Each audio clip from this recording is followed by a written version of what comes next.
Hello divine souls, जय श्री राम, जय बाबा नीम करवली महाराज की। कैसे हैं आप सभी? देखो क्या होता है ना कि जब हम डिवाइन पाथ पे होते हैं, स्पिरिचुअल पाथ पे होते हैं या ट्विन फ्लेम पाथ पे हैं, तो यार एक नॉर्मल पर्सन भी है ना, तो नॉनवेज, शराब, स्मोकिंग, व्यभिचार, इन सबको अपने जीवन से निकालते चलो। अगर अभी तक थे तो कोशिश करो कि निकल जाए चीजें, क्योंकि यार ये सब चीजें ना हमारे शरीर को बांध देती हैं। किस वे में? मतलब अगर हम किसी जीव की हत्या करके उसको कंज्यूम कर रहे हैं तो क्या हुआ? इसका मतलब हमारा जो शारीरिक लेवल है उसी पे जी रहे हैं हम।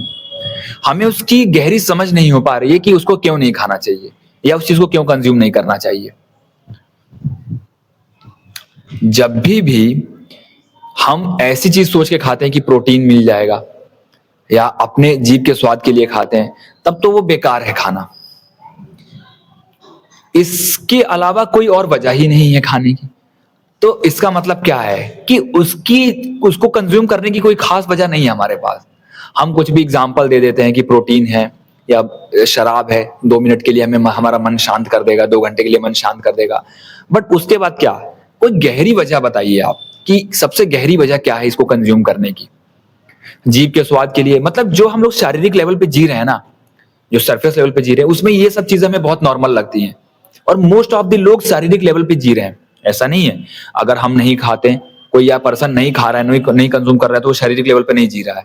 जब तक ह्यूमन बॉडी है तब तक वो हर चीजों को एक्सपीरियंस करेगा, बट वो चीज जो है ना, वो शारीरिक लेवल की भी चीजें नहीं है, वो दानवी फूड है। मतलब एक दानव का जो खाना होता है ना, वो है राक्षसी खाना है, वो तामसिक खाना है। आपने जब रामायण देखा होगा, जिसमें जो रावण था, वहां पे जितने भी राक्षस कुल के लोग थे वो सब क्या खाते थे? यही सब खाते थे। फल फ्रूट तो था, फल फ्रूट लेकिन कम खाते थे, यही खाते थे, मांस। तो वो जो राक्षसी खाना है, तब वहां से पता चलता है कि ये दानवी खाना, ठीक है। और दूसरी चीज, जब भी किसी जीव की हत्या होती है, तो अगर उस जीव की जगह आपको रखा जाए, पहले से ही एक जाली में बंद करके रखा जाए और आपको कहा जाए कि अब आपका फांसी होना है, आपको मारना है या आपको काटना है, तब आपके अंदर कौन सा डर आएगा? तो जो डर आपके अंदर आएगा ना, वही डर इमोशंस उनके अंदर आता है, और वही डर हमारे अंदर आ जाता है जब हम कंज्यूम करते हैं इमोशंस के थ्रू। क्योंकि सारी चीज एक एनर्जी है, यूनिवर्स में सब चीज एक एनर्जी लेवल पे घूम रही है। जो हम देंगे वो चीजें हमें फीड करना पड़ेगा अपने अंदर। जो भी चीज हम देंगे वो चीजें हमें मिलेगी। Law of Karma. और लॉ ऑफ कर्मा कभी कभी उस बेस पे नहीं आता है कि अगर हमने किसी का गला काट दिया तो हमारा गला कट जाएगा, नहीं, उससे भी खतरनाक तरीके से आएगा। जो उसके इमोशंस हो गए वो हमें सालों साल परेशान करते हैं, सालों साल हमारे जीवन में ब्लॉकेज डाल देते हैं, हमारा बनता बनता काम बिगड़ जाएगा, सबसे मेन मौके का काम हमारा रुक जाएगा। वो जरूरी नहीं है कि अगर आपने किसी का गला काटा तो आपका गला ही कटेगा, नहीं। अगर इस लाइफ टाइम में आपने किसी का गला काट के हत्या की तो अगले लाइफ टाइम में आपका गला नहीं कटेगा, लेकिन अगले लाइफ टाइम में आप हर एक इंपॉर्टेंट काम को करने जाओगे तो हर एक इंपॉर्टेंट काम को करने से पहले 10 बारी, चाहे वो शुद्ध समेत ब्याज समेत जब वापस आता है तो मल्टीपल टाइम्स आपकी ब्लॉकेजेस लेकर आएगा। इसीलिए अगर हमारे कुछ पूर्व जन्मों के कर्मा होते हैं, इस लाइफ में वो अटैक करते हैं, तो हमारे बनते बनते काम बिगड़ जाते हैं, हमारा पैसा आता आता अटक जाता है। सबसे जरूरी चीज होगी वही चीज पे अटैक होगा आपका। ये होता है कर्मों का खेल।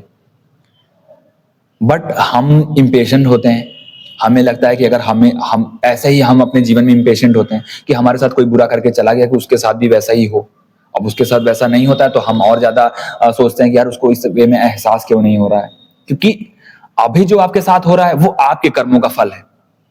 लेकिन आपको यहां से अपने कर्म बदलने हैं, अपने प्रारब्ध को छीण करना है।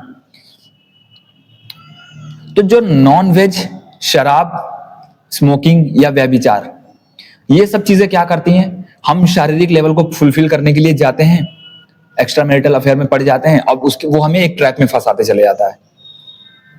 एक बारी हमें जीभ का स्वाद लग गया चिकन मटन का, फिर वो हमें शारीरिक लेवल पे कर देता है। जो लोग भी हीलिंग जर्नी पे हैं अपने, जो लोग अपने आप को हील कर रहे हैं, वो इन सब चीजों से बिल्कुल दूर रहिए। इसमें आपके लिए कोई क्वेश्चन नहीं होना चाहिए कि भैया ये खाएं या ना खाएं, ये खाना चाहिए कि नहीं, ये सब चीजें बिल्कुल नहीं करनी चाहिए। आप अपने एनर्जी को किसी भी तरह से डिस्टर्ब मत कीजिए, किसी भी तरह से पॉल्यूटेड मत करिए। जहां एक बार वो पॉल्यूट हो गई, फिर उसको रिफाइन करना बहुत लंबा प्रोसेस है, बहुत ज्यादा टाइम लगता है, फिर बहुत सारे ब्लॉकेजेस आ जाती हैं। फैमिली में भी ब्लॉकेजेस आ जाएंगे। एक पर्सन की अगर कहीं से भी एनर्जी लीक हुई, कहीं से भी पॉल्यूट हुई, फिर वो पूरी फैमिली की एनर्जी को बेकार कर देती है। इसीलिए बहुत संभल के जीना पड़ता है इस मामले में, एनर्जी के मामले में बहुत ज्यादा ही हमें कॉन्शियस रहना पड़ता है, वरना हम चीजों से और ज्यादा स्टक होते चले जाएंगे, और ज्यादा डिले होती चली जाएंगी हमारे जीवन में। तो वही ब्लॉकेजेस हैं जो पहले जो शारीरिक लेवल के ब्लॉकेजेस हैं, इनको खत्म करना पड़ता है। और मोस्ट ऑफ द लोग के जीवन में जब ये जर्नी होती है, जब ट्विन फ्लेम पाथ पे होते हैं, स्पिरिचुअल पाथ पे होते हैं, या चोजन वन होते हैं, उनके जीवन में ये शारीरिक लेवल की चीजें खत्म हो जाती हैं। उनको एक सोल से आवाज आती है कि ये सब चीजें नहीं खानी है। उनको गिल्ट फील होगा, अगर खा भी लेंगे, खाते भी थे तो गिल्ट फील होने लगता है। उनकी आत्मा वो अलाउ नहीं करती है। बहुत सारी चीजों में उनको जो है 99% डायरेक्शन मिलने लगता है, आत्मा गाइड करने लगती है। इसीलिए तो कहते हैं कि सेल्फ से जुड़ना बहुत जरूरी है। जितना खुद से कनेक्टेड रहेंगे और जितना खुद से कनेक्ट होके फ्री रहेंगे अपने अंदर, उतनी चीजों को आसानी से जान सकते हैं, उतनी आसानी से चीजों को परख सकते हैं, उतना हम फंसते नहीं है, फ्री हो जाते हैं चीजों से। और फिर हम ये समझ जाते हैं कि उस चीज की एनर्जी क्या है। फिर अपने जीवन में वही चीजें अलाउ करनी है जो हमारी ग्रोथ में काम आए, जो हमारे लिए एक बेहतर एनर्जी दे सके, ना कि हमारी एनर्जी को डिस्टर्ब करे। चाहे वो नेगेटिव लोग भी हों, नेगेटिव माहौल भी हो, नेगेटिव फ्रेंड सर्कल भी हो, उसको भी अवॉइड कर देना है, प्रॉपर खत्म। कोई तामसिकता जीवन में नहीं चाहिए। ऑलरेडी इतना ही चीजें, ऑलरेडी इतनी चैलेंजेस हैं, और अगर हम बाहर से हम कर लेंगे तो एक चैलेंज और बढ़ा लेंगे, उलझने और बढ़ जाएंगी। और अपने ऊपर काम करते रहना है, अपने आप को देखते रहना है, माइक्रो से माइक्रो चीजों को जांच पड़ताल करते रहनी है, और अपने को बिल्कुल बेहतर तरीके से आगे लेकर चलना है। ज्यादा क्रिटिकल लाइफ नहीं रखनी है, फ्री करके अपने आप को जीना है। कोई नहीं साथ दे रहा है, कोई बात नहीं, हम अकेले काफी हैं। तो ये जो जब तक ये तामसिक चीजें आपकी लाइफ में रहेंगी, तब तक बहुत मुश्किल आने वाली है। इन सब चीजों को हटाओ, तब नेक्स्ट चीजें दिखेंगी, क्या रिमूव करना है, फिर उससे नेक्स्ट चीजें दिखेंगी। हम जब तक एक पे स्टक रहेंगे, तब तक अगली चीज नहीं देख पाते हैं, और इसीलिए हमारी ब्लॉकेजेस नहीं खत्म होती हैं जीवन से। तो बहुत जरूरी है अपने उस ब्लॉकेजेस को खत्म करना और अपनी लाइफ को बेहतर तरीके से आगे बढ़ाते हुए चलना। एक बारी ब्लॉकेज आ गई तो रिफाइन करने में बहुत समय लगेगा। फिर जो आपकी इमोशंस के साथ जो खिलवाड़ होता है, फिर वो चीज आप ही डील करोगे, और कोई नहीं देखने वाला है। तो अपने आप को जितना कंजर्व करके रखोगे, अपनी एनर्जी को जितना समझोगे, उतना ही आप इन चीजों का अलाउ नहीं करोगे। फिर आपके लिए फोर्सफुली नहीं हो जाएंगी चीजें कि आप फोर्सफुल कर रहे हो, फोर्स से नहीं, एफर्टलेस हो जाएगा फिर, कि आपको पता है कि आपकी मर्यादा क्या है, चाहे कुछ भी हो। फिर भटकाव नहीं है ना, फिर क्लैरिटी है जीवन में, और वो क्लैरिटी ही बहुत जरूरी है हमें आगे बढ़ाने के लिए। वो क्लैरिटी ही काफी है हमें एक नए लेवल पर ले जाने के लिए, नए आयाम तक ले जाने के लिए। बहुत लोगों के जीवन में ऐसा है कि वो लोग हफ्ते में, महीने में एक बारी खा लेते हैं। नहीं, आपकी एनर्जी एक बारी क्या, एक समय के लिए भी अलाउड नहीं करनी चाहिए। वो एनर्जी इतनी प्योर होगी, जितनी ज्यादा प्योर होगी, जितनी ज्यादा कॉन्शियसली आप ऊपर होगे, जितनी ज्यादा आप अपनी चेतना से कनेक्ट होगे, अपने शारीरिक लेवल पे नहीं, अपनी चेतना से कनेक्ट होगे, उतना ही वो चेतना आपको गाइड करेगी, चेतना आपको मार्गदर्शन देगी। तभी तो मैं क्यों कहता हूं कि नाम जप करते हैं हम, क्यों सब लोग बताते हैं कि नाम जप हमारे उस चेतना से हमें कनेक्ट करता है, शारीरिक लेवल से हमें छुड़ा देता है। शरीर में होते तो हैं, लेकिन हम जिएंगे अपनी चेतना से, फिर हमारी एनर्जी बात करेगी, हमारी चेतना बात करेगी। और ये इतनी चीज काफी है हमें आगे बढ़ने के लिए, इतनी चीज काफी है हमें जीवन में नए आयाम तक जाने के लिए, या हमारी करंट रियलिटी को सुधारने के लिए।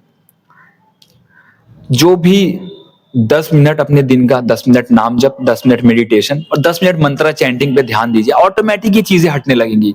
जो नहीं छोड़ पा रहा है ना, ये भैया कहते हैं भैया मैं छोड़ नहीं पा रहा हूं, कोई बात नहीं, आप नहीं छोड़ पा रहे हो, छोड़ने पे ध्यान ही मत दो। आप ये ध्यान दो कि आपको करना क्या है, वो ऑटोमेटिक चीजें छूट जाएंगी। आप सर्व करना शुरू करो, सेवा करना शुरू करो। जो पैसों से आप खरीद रहे हो ना, उस पैसे को डोनेट करो, उस पैसे से किसी को खरीद के खाना खिला दो, किसी नीडी पर्सन को, आप देखो ऑटोमेटिक चीजें हटने लगेंगी आपके जीवन से। हमारी कॉन्शियसनेस शिफ्ट करनी है हमें, हमारे उस पैटर्न को तोड़ना है। तो जब हम जाएं शराब खरीदने, चिकन खरीदने, तो उस पैसे को अपने तक ना रखें। उस पैसे, जितने पैसे को हम खरीदते थे, हफ्ते में जितनी बार खरीदते थे उतनी बार उस पैसे के लिए किसी को दे दें।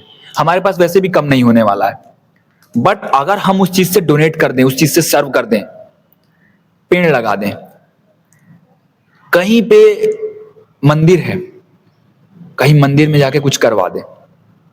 हम लोग गांव में नहीं होते थे पहले, जब छोटे होते थे गांव में, तो हम जब भंडारा वगैरह होता था गांव में, तो हम जाके काम करवा देते थे, मंदिर में झाड़ू लगा देते थे। तो वो जो चीजें हैं, वो चीजें ही अल्टीमेट काम आती हैं हमारी लाइफ में। वो जो सर्व करने की एनर्जी होती है ना, चाहे किसी भी वे में सर्व करें हम, किसी भी वे में, तब वो चीज, एक कनेक्टिविटी बने रहती है। हम ग्राउंडेड जितना रहते हैं उतनी इन चीजों से दूर रहते हैं। ग्राउंडेड होना बहुत जरूरी है, बहुत जरूरी है ग्राउंडेड रहना, अपने आप से कनेक्ट रहना, नेचर से कनेक्ट रहना। क्योंकि प्राकृतिक जो है, नेचर जो है, उसकी एनर्जी यहाँ है और हम इस यहाँ पे घूम रहे हैं। हमारे जो शरीर है, तो शरीर सरवाइव करना चाहता है, बट नेचर सर्वाइवल मोड से ऊपर उठाती है। तो नेचर से जितना पर्सन कनेक्टेड रहेगा, नेचर से जो एनर्जी लेगा, उसकी एनर्जी ऑटोमेटिक फुलफिल है। फिर वो बाहर से चेज नहीं करेगा बंदा, उसको शारीरिक लेवल पे जीने की जरूरत नहीं है। एटलीस्ट ये तो कर्म नहीं करेगा वो पर्सन जो तामसिक चीजें कर रहा है, किसी जीव की हत्या कर दी, थोड़े से शांति के लिए शराब पी लिया, व्यभिचार कर लिया, एक्स्ट्रा मैरिटल अफेयर में पड़ गए, मल्टीपल रिलेशनशिप्स बना, ये सब चीजों से दूर होगा। जो नेचर से कनेक्ट होगा, जो ग्राउंडेड होगा, क्योंकि जो नेचर है वो सस्टेन करती है, वो क्रिएशन की एनर्जी है, तो वो हमारी एनर्जी को सस्टेन करेगी, हमारी एनर्जी को स्टेबल करती है। तो जब हम ग्राउंडेड होते हैं, जब हम बिना चप्पल के सुबह 10 मिनट वॉक करते हैं ग्रास में, गार्डन में, तो वो एनर्जी सब नेगेटिविटी को सोखती है। बहुत जरूरी है धूप लीजिए सुबह का, सुबह का 10 मिनट धूप ले लोगे आप, बहुत सारी चीजें हील होती हैं। हम हीलिंग में सिर्फ हमने क्या कर रखा है, हमने लोगों को चेज कर लिया है, यहाँ हीलिंग करवा ले, यहाँ हीलिंग करवा ले, कहीं से कुछ मिलता नहीं है। और जब हम घूम के आते हैं तो प्रॉपर हमारे ही अंदर चीजें होती हैं, हमें ही वो अपनी आदतों को बदलना होता है। कि हम वो जब तक आदतें नहीं बदलेंगे अपने अंदर, तब तक वो कॉन्शियस हीलिंग प्रॉपर नहीं होगी, प्रॉपर पैटर्न नहीं टूटेगा। जय श्री राम, जय बाबा नीम करौली महाराज की।